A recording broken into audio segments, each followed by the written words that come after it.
Bonjour et bienvenue dans cette vidéo. Je suis ravie de vous accueillir dans mon atelier pour faire les finitions avec vous de cette sculpture. Je suis Cathy du blog maindanslatterre.com et je suis ravie de vous accueillir, de partager ma passion de la sculpture de l'argile sur mon blog maindanslatterre.com et sur ma chaîne YouTube, là où vous vous trouvez actuellement.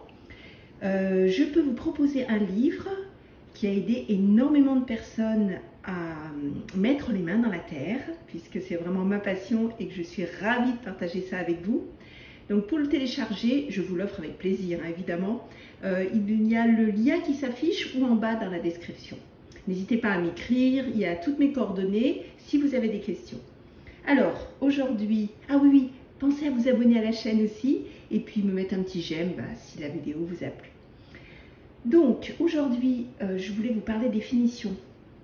Cette sculpture commence vraiment à sécher. Elle n'est pas encore complètement sèche. Alors pour savoir si une sculpture est sèche, eh bien elle n'a plus cet aspect froid. Vous voyez là, si je la touche, je la sens encore fraîche. Ça veut dire qu'il y a encore de l'humidité à l'intérieur.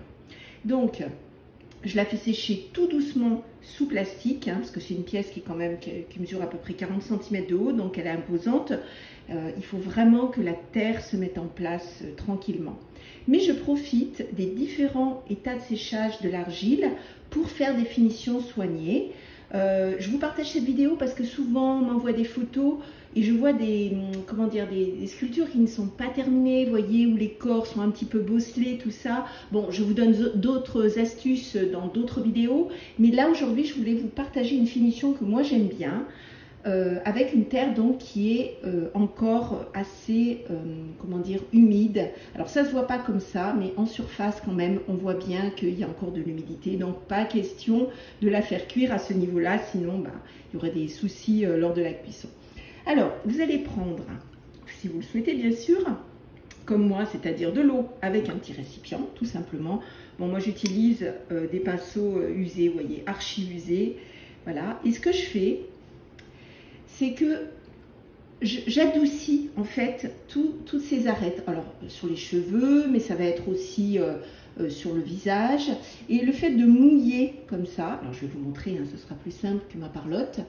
Voilà, donc ça me permet, vous voyez, d'adoucir les angles. Alors je vais enlever un tout petit peu de terre, mais j'en enlève quand même. Et ce travail comme ça de lissage, ça évidemment c'est dans le cas où vous utilisez une argile lisse.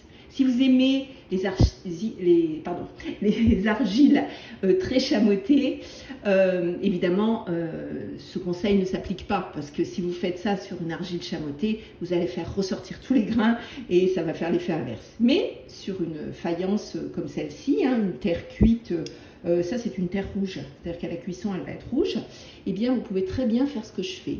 Donc utilisez, vous voyez, un pinceau. En plus je trouve que c'est un moment un petit peu particulier puisque ça permet d'être encore en connexion avec la sculpture qui est terminée. On a du mal à la quitter, la sculpture, quand on sait qu'elle est terminée, donc ça permet d'être encore un petit peu avec elle, vous voyez. Donc le fait de faire ça, je peux lisser un peu plus le front, je lisse les cheveux. S'il y a des petites imperfections, ça me permet quand même, en enlevant très peu d'argile, et bien de lisser, voilà. Et ça va sécher très rapidement parce que l'eau que je dépose là, elle va être vraiment vampirisée par l'argile. Ça sèche très vite.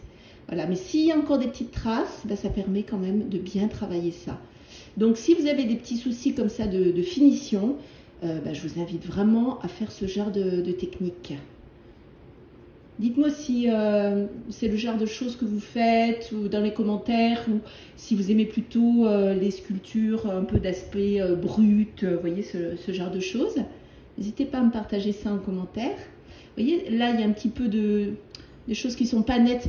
Juste avec le pinceau, voilà, je peux nettoyer tout ça et lisser. Alors moi j'aime particulièrement le côté lisse des sculptures et de la terre. Mais bon, ça c'est un choix personnel. Chacun dans son art s'exprime avec ses ressentis. C'est ça tout l'intérêt, bien évidemment. Bon voilà, une petite vidéo rapide, mais je pense très utile. On se retrouve très bientôt pour de nouvelles aventures, les mains dans la terre. N'oubliez pas de télécharger mon livre, de vous abonner et à très bientôt.